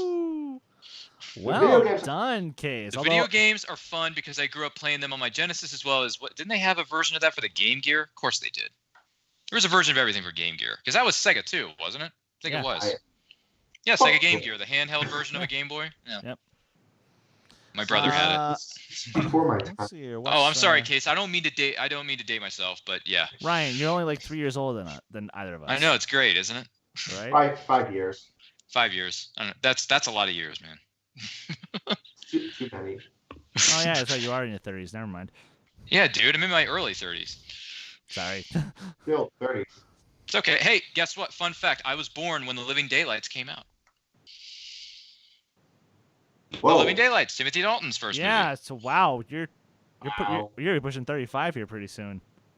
33 this year. Watch what you say. He is still 32. Oh, wait, that's 7 years. Jesus. Yes. Yeah. Dude, I was born when Living Daylights came out. Come on. It was a great year. In fairness, 86 was a pretty great year, so. 87, actually. Living Daylights was 87. Get your release dates right. And License to Kill was 89. Yes, it was. Yes, it was. Which was also Tim Burton's Batman, which was also Last Crusade. And sadly, Star Trek 5. Very sadly, yes. That was Star Trek 5. Oh, fuck that movie. Yeah. And Little Mermaid. Back to the Future Part 2. Actually, I love the trilogy. Actually, man. sorry, I do like that one. Never mind. Well, I okay, I don't like it, but I like it better than one. Oh, Ryan, we are going to have words about this because Chris and I do not care. No, Really? I really don't. Honestly, you asked me what's the most overrated film trilogy of all time. Back to the Future's in the conversation. But Oh my God, I love that trilogy. Anyway, to try and move on for a little bit, Free Guy. That was one actually I forgot to put on my list. Deadpool's movie? Yeah, I was saying, now here's the funny thing though. It's a Deadpool movie. Yeah, there's a theory going around that Free Guy, the Ryan Reynolds Taika Waititi film, is actually going to be Deadpool 3. If it's directed by Taika Waititi, yes, please. All of it. I saw the trailer. I was not sold. I'm like, yeah, no thanks. Well, but again, because here's the thing, the movie's sort of pitching itself as sort of like Detective Pikachu meets Wreck-It Ralph. Mm-hmm. But but hold on. The trailer wasn't good, man. I know, but that's why. Let's think about whose project this is, though. It's Ryan Reynolds. He would kind of intentionally sort of troll us, wouldn't he? Yes, he would. So it's a movie as a movie, but it's really being masked as a Deadpool 3 movie. And that's the thing. It's not just Ryan Reynolds. It's also Taika Waititi. If there are ever two trolls in this world, there. Okay, that's fair. That's completely fair. Yeah. So great. So we're getting Deadpool 3 that looks like a video game movie. I very much buy into the theory because otherwise, Ryan Reynolds is usually fun, but his movies are outside of Deadpool, I think his movies are fine. It's just him in the movies is really fun. Except for Buried, but yeah. And Detective Pikachu, I think. I haven't seen it. He's good. I can't comment or speculate. He's good he's good in Pikachu, but no, like Buried, it's him stuck in a coffin for an hour and a half with cell service sometimes, and it's. I want to see that movie so bad. Dude, go see that movie. It will like actually kind of terrify you. It looks so good. Watch along at one point. I'll put that on the list. If that comes up in conversation, then I'll do it. That'd be a fun watch along for me. All right then. So Buried. Just like the WWE. Oh, sorry, did I say that out loud? No, it's fine. You can say it. They are getting buried. Buried. Remember Kill Bill Volume 2? Remember? I remember. Now you got a full movie out of that. Yeah, pretty much. Oh, wait, sorry. I thought that was Rise of Skywalker. And I love that movie. I enjoy it too. I know. I'm a walking paradox, but I really am. So I think that actually. That's the thing. You mentioned like a million issues that you have with Rise of Skywalker, but you still love it. And I'm like, dude, what the fuck's wrong with you? Chris and I are somewhat in the same boat on that. It's funny. Well, because here's the thing. It's like when I talk about those issues, they're really just fleeting moments that don't really necessarily matter in terms of the grand story. They're essentially just little details that I have issues with. But like the overall narrative, I do still love. Plus, dirty confession, guys. Feel free to crucify me for this in the comments on the Facebook page. Actually, you know what? Here's the contest. Whoever can pull up a meme of me reading Raylo fan fiction, I will love you forever. Because, I'm going to make that. Because why did you have to bring up Raylo? Ooh. Guilty. Fucking guilty. Ever since it came out, I'm like, okay, I've got to fix. No. Ever since it came out, you were like, burn it with fire, but then you got into it thanks to the last He slowly but surely warmed up to it. Yep, because, well, shit. That's not good. Like I explained it on the last episode, Ryan, when Force Awakens came out, I thought Adam Driver and Daisy really had no sexual chemistry whatsoever between their characters. But then Last Jedi came out, and they had nothing but, and I'm like, shit. We need Force Skyping? Come on. That was awesome. That was awesome. That was it great. It was, but I still don't want to see. I don't want to see the two of them make out and get their freak I on. wanted that. I wanted that. No, that is one of the least favorite things I liked about this sequel trilogy. I did not like the Raylo idea at all. I'm sorry. You know what would have been the sexiest fucking thing for me to see is if you go see it like, one of them hops in the shower, and they're like, let's say Kylo's in the shower, and all of a sudden Rey suddenly pops in. She's fully clothed, but he's like fully naked, and they have a sweet moment, and then they just start making out, and they're just like, hey, I'm down for this. That's what I call a nightmare. That is horrendous. Something I never want to see or experience. No, not happening. Yeah, no Raylo. I ducked that little part that Chris just bitched. Yeah. All right, guys. No. I look forward to seeing your submissions in the Facebook group. Yeah, they're coming. But so I think actually I about do it for this week, and we did a 2-hour show to bring us back in, and next week I do have some unfortunate news that we are going to be pre-taped, at least for a good chunk of the show. I'm sorry, guys. But in fairness, for a good cause. As part of kicking off for Trivia for Thon number 2, I invited a couple friends of mine and somebody who I've actually never officially met outside of a brief encounter at Shmona Spectacular 2 to come on the show and to talk about my other favorite franchise of all time. Not Star Wars, but Star Trek. And we are talking Star Trek TV with the one, the only, Mr. William Bibiani, Mr. Whitney Seibold, and Miss Ashley Victoria Robinson. I cannot wait to get into that because it's Star Trek. And naturally, I'll ask them, who is the best couple in Star Trek, and why is it Worf and Dax from Deep Space Nine? God! Wow. Actually, no, sorry, I lied. It's definitely Picard and Q. Yes, by far. That's no contest. Come on. It's no contest. But so, guys, you're gonna be in for a treat, and I encourage you all to check that episode out when it drops. Same time as always. Next Friday, 7:30 Central, 8:30 Eastern. And yeah. So with that, thank you for tuning in to this week's episode of the Who Cares Anyway podcast. We are so grateful you were all able to be here. Ryan, our newest member of the channel, where may the good folks find you online? Yes, sir. Once again, thank you for having me on the show tonight. You can find me on Facebook, Twitter, and Instagram at Ryan Permison, on Twitter and Instagram at RyanRPM5. You can also check out YouTube channel, work with a good group of people over there. Look us up on YouTube /Nerdculture. Follow me on Letterboxd if you really want to see some hot takes and some hot lists. Letterboxd.com/RyanMovieBuff is how you can find me there. Also, check out my podcast. It's called The Nerdcast. I review movies past and present, because I love talking movies. That's my business, and business is always good. So you can find me there, download it on Anchor, Apple Podcasts, Google Podcasts, wherever you download your podcasts, you can find it there. Once again, my name is Ryan Permison. Thank you so much for having me. Have a great rest of your weekend, folks, because this is 2020. Absolutely. Kees, where can the good folks find you online? I just realized one thing. Talking movies is my business, and it's a booming business. And that's kind of a reference to Inglourious Basterds, if you get that. Anyways, you can find me, as always, at Dutch Movie Guy on Twitter, Kees Cornelisse on Facebook, and Letterboxd. I am the Star Wars champion over at Movie Trivia Face Off. Also, watch-alongs. Yes, we're doing the watch-alongs this week, tomorrow actually, at 7 p.m. Eastern. We are watching American Beauty in honor of Sam Mendes' new film, 1917, that's coming out.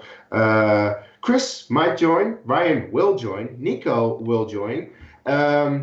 So look out for it, because I think it will be a really fun time. It will be our first ever watch-along on this channel. And I think that's about it. So look out for the watch-along tomorrow.